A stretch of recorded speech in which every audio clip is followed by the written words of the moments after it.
इस संवाददाता सम्मेलन में राष्ट्रीय लोक समता पार्टी के अतिरिक्त कुछ दूसरे दलों के भी नेता साथी उपस्थित हैं। उनमें से जो प्रमुख नेता हैं उनके बारे में मैं परिचय के तौर पे पहले आपको बताना चाहता हूं। मेरे बगल में दाहिनी ओर रामजीत सिंह गौतम जी हैं, जो बहुजन समाज पार्टी के बिहार में इंचार्ज हैं। रामजीत सिंह गौतम जी बहुजन समाज पार्टी के प्रभारी है, बिहार में इंचार्ज है। मेरे बाएं ओर बैठे हुए हैं डॉक्टर संजय सिंह चौहान जी, जनवादी पार्टी सोशलिस्ट के राष्ट्रीय अध्यक्ष हैं। और बाकी तीनों पार्टी के बहुत सारे नेता यहाँ उपस्थित हैं। मित्रों,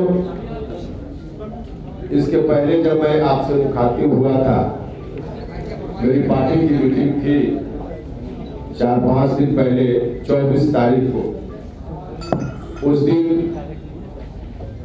मेरी पार्टी के साथियों ने मुझको अधिकृत किया था अगला राजनीतिक कदम उठाने के लिए।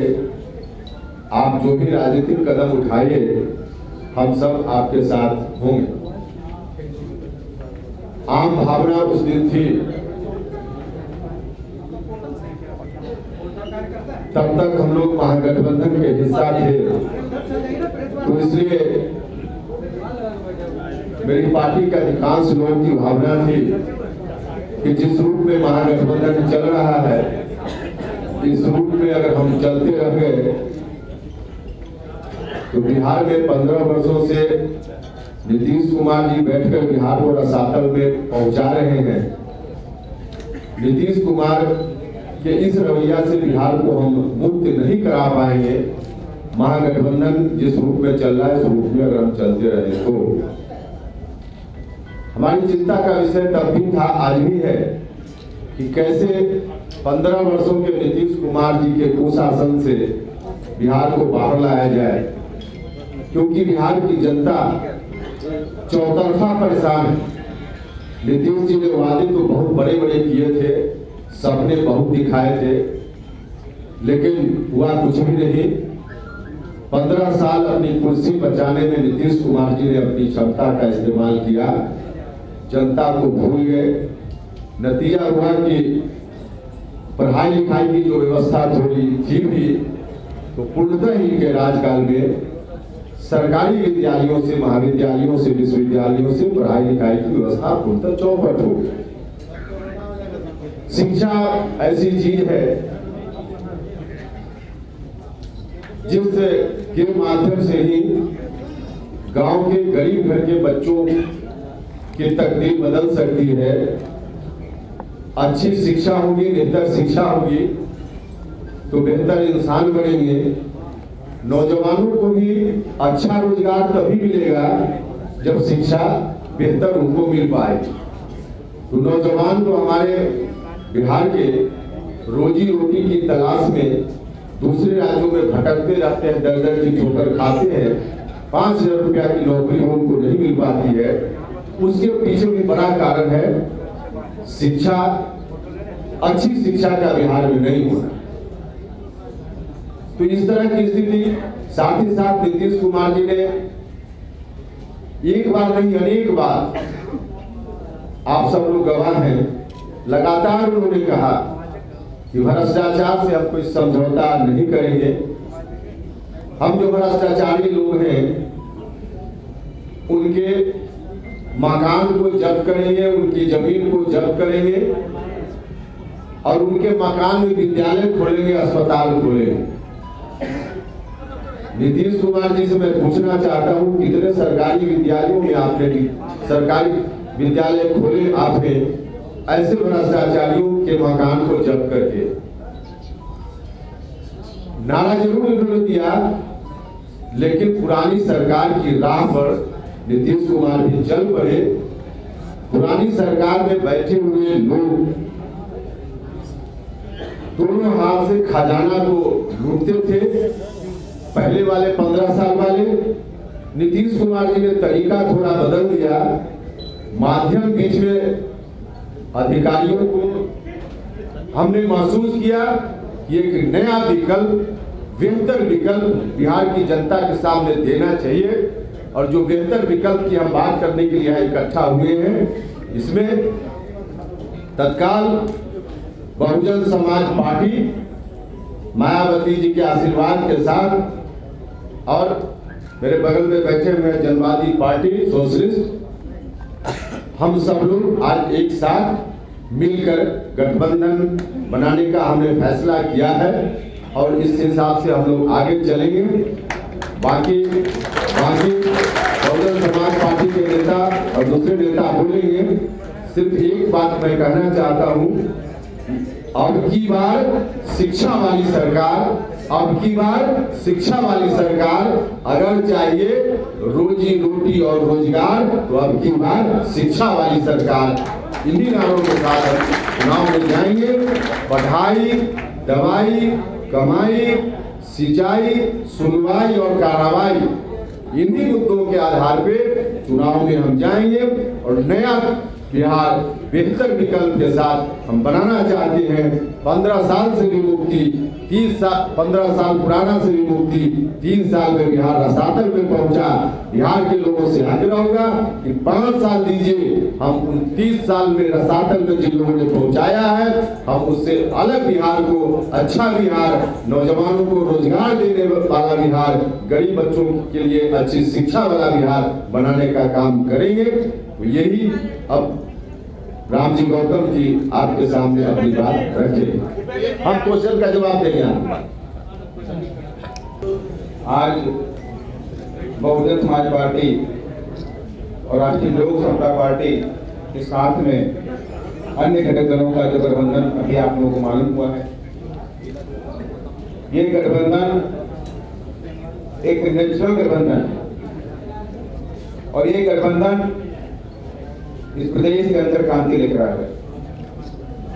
आजादी के बाद से और आज तक, आजादी के बाद से आज तक प्रदेश के अंदर जो भय, गुंडा राज, जंगल राज, भ्रष्टाचार चल रहा था, उसको खत्म करने का प्रयास करें।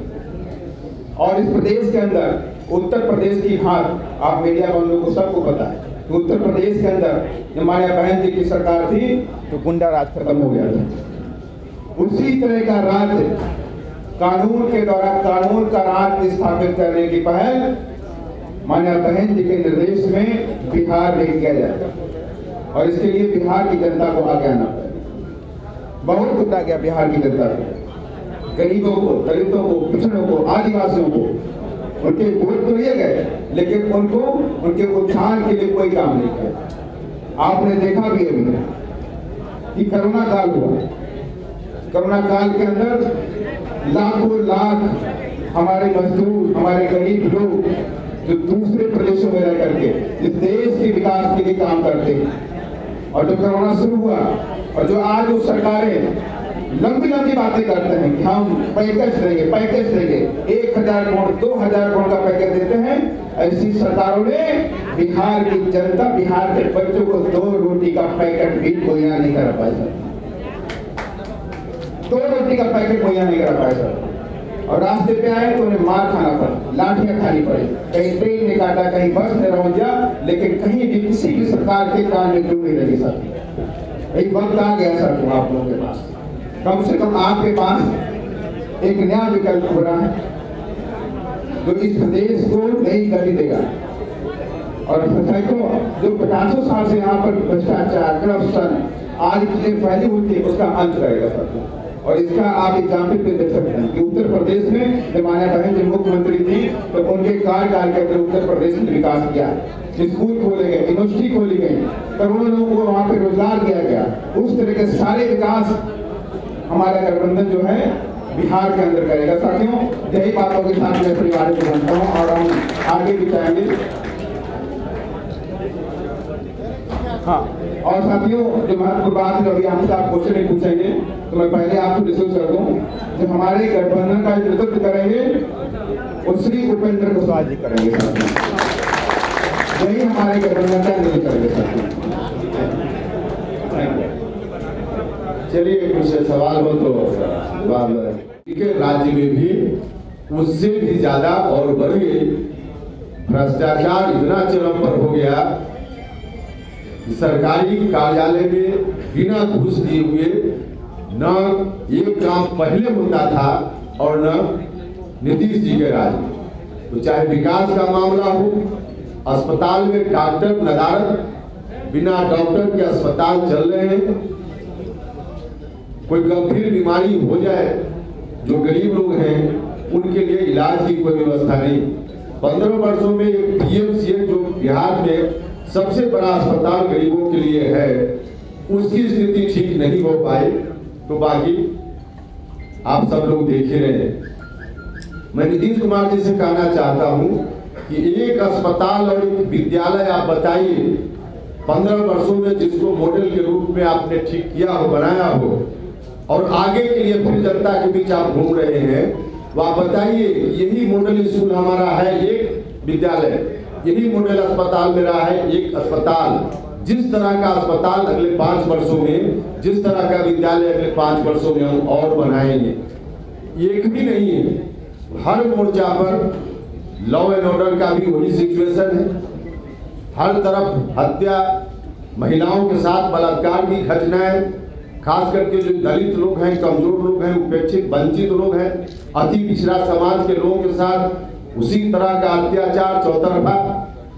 तो दोनों कुल मिलाजुलाकर पिछले पहले वाले 15 साल और बाद वाले 15 साल वाले जो हैं, दोनों एक ही सिक्के के दो पहलू बनकर रह गए हैं। बिहार की जनता, हमने कहा कि हम नीतीश कुमार जी से बिहार को मुक्त कराना चाहते हैं, और इसके लिए हमने कोशिश की महागठबंधन में कि महागठबंधन रास्ता बदले, नेतृत्व बदले, तब हम उस पर विचार कर सकते हैं। क्योंकि वर्तमान नेतृत्व के रहते हुए हम जब शिक्षा की बात करते हैं, तो आज जो शिक्षा की स्थिति है, आज युवा पीढ़ी के लोग देख रहे हैं।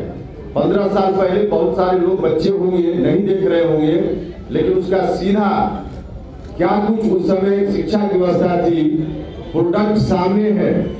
बिहार का मुख्यमंत्री अपने दोनों बेटों को मैट्रिक भी पास नहीं करा पाए, यही शिक्षा की व्यवस्था उस वक्त थी।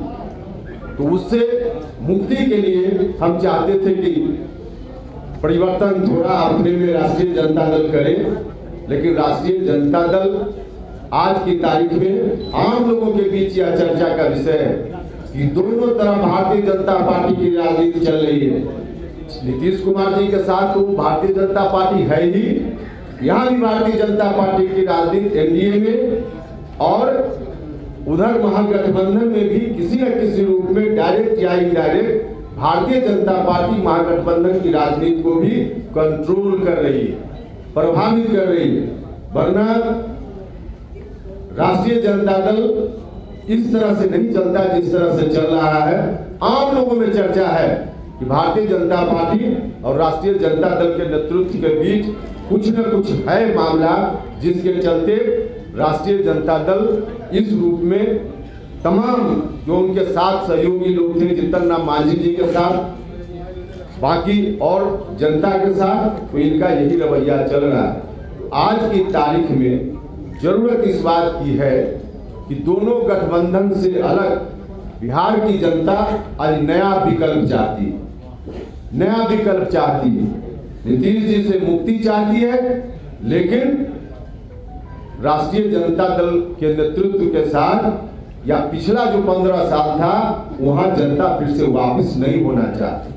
और यही कारण कि नीतीश जी ने जब कुछ नहीं किया, तो आज अपनी उपलब्धि की चर्चा जनता के बीच करने नहीं जा रहे। 15 साल क्या था, इसको सामने लाकर फिर से गद्दी पर आना चाहते। देखिए, नीतीश कुमार जी तो उस तरह का बर्ताव कर रहे हैं जैसे 30 नंबर लाकर कोई विद्यार्थी पास करता है, पास मार्क्स 30 है, किसी फेल विद्यार्थी को 15 नंबर आया हो, और नीतीश कुमार जी उससे कंपेरिजन करके कहते हैं कि हमको 17 नंबर आया। फेल विद्यार्थी से नीतीश कुमार जी कंपटीशन कर रहे हैं, उनको 15 नंबर था, तो आपको 17 नंबर, 30 नंबर आपने नहीं हासिल किया। तो आज यही स्थिति है। इसलिए जनता चाहती है, आम लोगों में इस बात को लेकर बड़ी बेचैनी की स्थिति है। महागठबंधन की बात की जाए, एक तरफ से बोलिएगा, दोनों तरफ से बात चल रही थी, क्या पप्पू यादव के साथ भी जाएंगे? कल पप्पू यादव ने कहा है कि उपेंद्र जी मेरे साथ आ रहे हैं।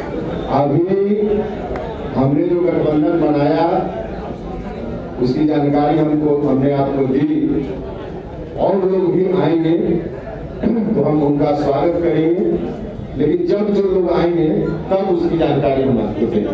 तेजस्वी से क्या बात हुई कि गठबंधन तोड़ना पड़ा? हमने कहा कि राष्ट्रीय जनता दल अपना नेतृत्व बदले, क्योंकि कैसे हम बिहार के गरीब लोगों को इस बात का भरोसा दिला पाएंगे कि आपके बच्चों के लिए हम अच्छी शिक्षा की व्यवस्था करेंगे, अगर हमारा मुखिया, हमारा नेतृत्व करता खुद ही मैट्रिक पास न हो। तो कुल मिला जुलाकर और इस वजह से उनके यहाँ कोई सोच ही नहीं थी कि कैसे बिहार बढ़े, तो स्वाभाविक रूप से उसको निर्णय लेना था। मैंने गए थे उस समय तो प्रधानमंत्री बनने की लड़ाई थी, मुख्यमंत्री बनने की, बिहार का मुखिया बनने की लड़ाई नहीं थी।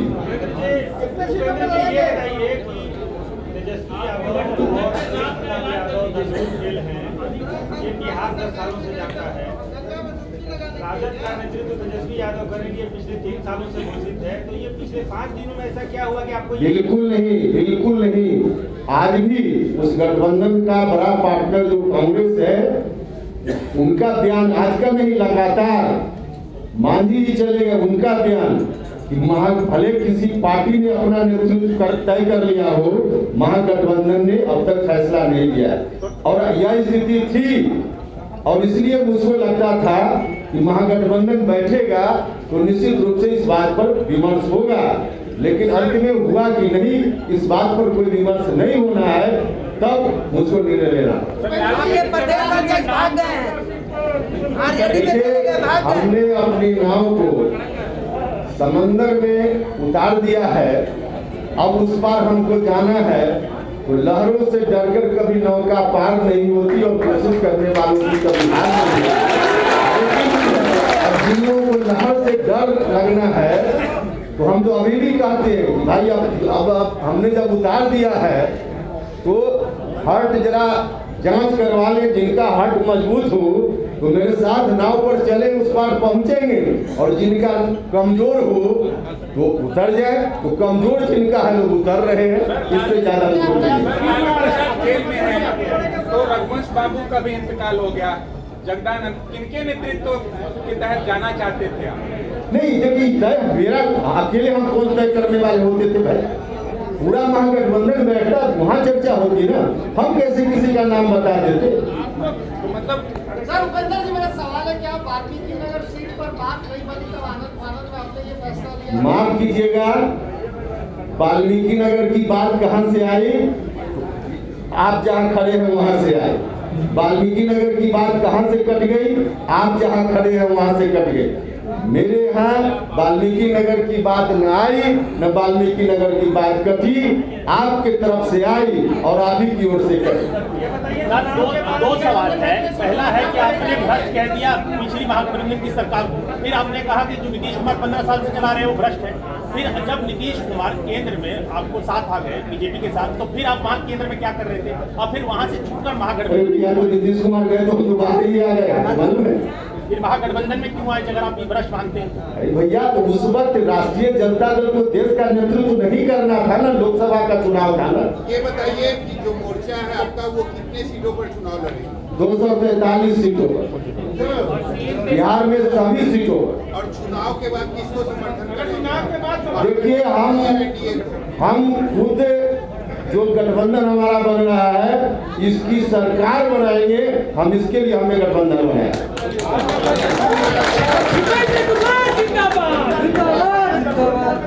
चलिए क्या चिराग पासवान जी से बातचीत चल रही है क्या? देखिए, बात जो चल रही है या नहीं चल रही है, मुझसे ज्यादा इसकी जानकारी आपको होगी।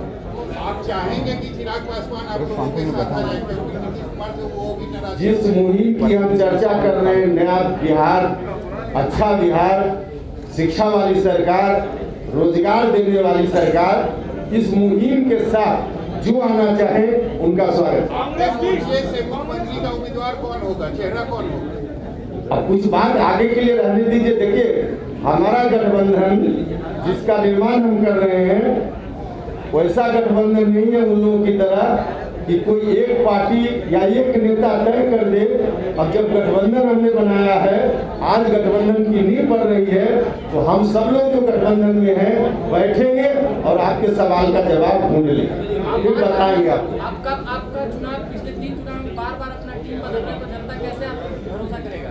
जनता इसलिए भरोसा करेगी कि हमने रास्ता कभी कभी जरूर बदला है, लेकिन मंजिल हमने कभी नहीं बदली। लेकिन आना था मौर्या होटल, रास्ता ठीक भले आपको बदलना पड़ा हो, लेकिन आज है मौर्या होटल। हमको भी मौर्या होटल आना है, तो रास्ता ट्रैफिक जाम के कारण कई बार बदलेंगे, लेकिन लक्ष्य हमारा है मौर्या होटल। इसमें बदलाव नहीं करेंगे, जो हमने नहीं किया है, इसलिए जनता भरोसा करेगी। अभिनंदन चौधरी ने कहा है कि बिहार में सुशांत को लेकर भजाया जा रहा है, क्या आपकी भी पार्टी सुशांत को लेकर चुनाव में आएगी? देखिए, बिहार का इंटरेस्ट बड़ा है, उस पर ध्यान रख करके हम अपनी रणनीति तय करें।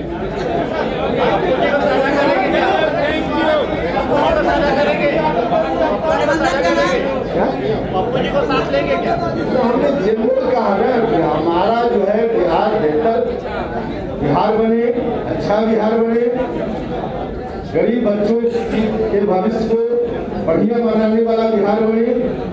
इन बातों को ध्यान में रखकर कोई भी हमारे साथ आएंगे, हम उनका स्वागत करेंगे। गठबंधन का नाम बता पाएंगे?